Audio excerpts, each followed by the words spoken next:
Dreams are manifestations too, aren't they? Yes. She said she had a dream last night. So what's manifesting in your reality is a match to what's going on with your vibration. What manifests in your dream state is, were we really smart in your dream? Yes, always. I'm gonna bring this just, okay. Okay, so I do hands-on healing with people, and our Reverend taught us that in order to become the perfect healer, you yourself must be fully healed.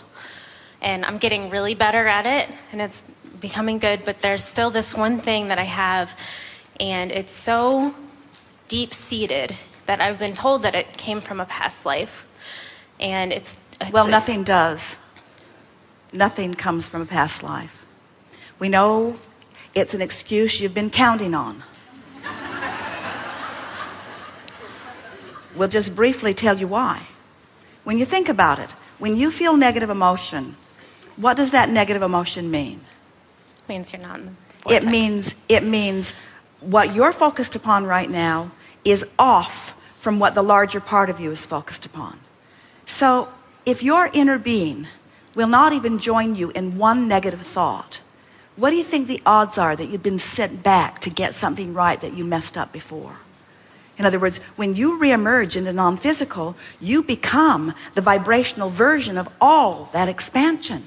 And it's from that expanded place that you renew, that you come for your next experience, you see. So we promise you, everything that is in the form of resistance that is present in your experience now, you've picked it up along this physical trail, and you can leave it right on the trail. So there's nothing so deep-rooted in you that you... Well, we're not saying that you don't have some resistance, and we'll help you, we'll talk about it here. We're not saying that you don't have resistance. We're just saying don't put it off on something that has nothing to do with your vibration at this time. Your vibration right now, there are two vantage points of your vibration. There's the source energy and the vibration of your source energy. And there's you and what you're thinking right now. And everything that you feel is about that relationship.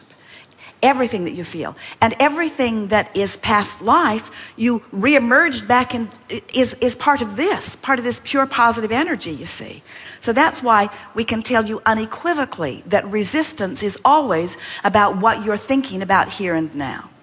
And you can let it go. We'll show you. So we interrupted you. Continue. If you want. Well, I just wanted to know how to unroot it then, because it's such a huge trigger that it... And I was told that from other people, not from you, obviously, but that you can manage it, but it will never be gone. Like, it'll always be there in the back of your mind. You can kind of ignore it and gloss over it. Well, this is always true. Everything that you've lived, let's give you the big version of this. So, prior to this life experience, you were source energy. And a part of that consciousness came into this physical body, and you know it as this personality. Mm-hmm. So you know what you don't want, and you know what you do want, and you keep sending these rockets where this larger part of you continues to expand. And that's been going on for a long time. This larger part of you is this expansive, magnificent, loving, pure positive energy being. So here you are having this vibrational relationship with this larger part of you. So when you think a thought that makes you feel insecure, the reason for the insecurity is because the source within you isn't having that kind of thought. When you're feeling critical of yourself or critical of someone else or finding fault somewhere, you're going to have an off moment. And so it's possible for you to focus, as many people do, on things that the source within you is not focused upon, and set up that sort of discord or resistance. But when you make your transition into non-physical, we promise you that in one fell swoop you will leave all resistance behind, and you will become this pure positive energy being. Now, there are a lot of people that don't like that, because there are a lot don't like the idea of it, because they were really counting on the rascals of your world really getting punished once they reemerge into non-physical. But it is not that way. You leave all that resistance behind, and you become all that you are. We just don't think you should have to croak to come into full alignment with who you are. We know that you can find a way of coming into alignment now. But here's the thing, and maybe this is what they were getting at, because this is something that we know for sure.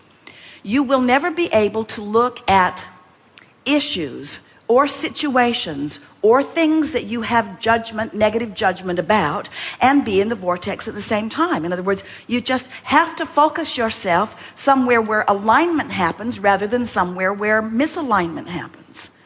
The thing about being a facilitator to assist someone in healing, the most important thing is to realize that every person that you are interacting with that is seeking some relief or some well-being, they also have a pure positive energy source within them.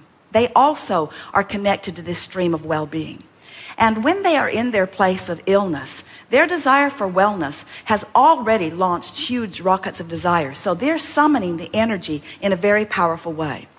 But in the same way that they were letting one thing or another be their reason for resisting the energy that they were summoning, often now that they're sick, they are even resisting more because now they have the illness to deal with or the fear of the diagnosis to deal with. And so it's a pretty common thing for people when they need the energy the most to be blocking it because they're all sort of in resistance because of now the situation that they are observing. As we said earlier today, most people offer most of their vibration in response to what they're observing. It's a really rare one of you that offers your vibration just because you know about the vortex and you want to line up with it. So the way you play into the scenario as a healer or an uplifter is you are one who encourages and influences and emphasizes the allowing part of their equation, because they're already asking. The 3 steps of the process are: first, ask. And boy, are they ever asking. What they're living has them asking big time. The energy is really flowing. The cells of their body are asking, and the energy is flowing big time. But if they're in resistance because of their fear, or in resistance because of their habit of thought that brought it about to begin with, then just goosing up the energy isn't going to help. A lot of people think that healing is, well, I will harness the energy that creates worlds and I will point it toward you and electrocute you with it.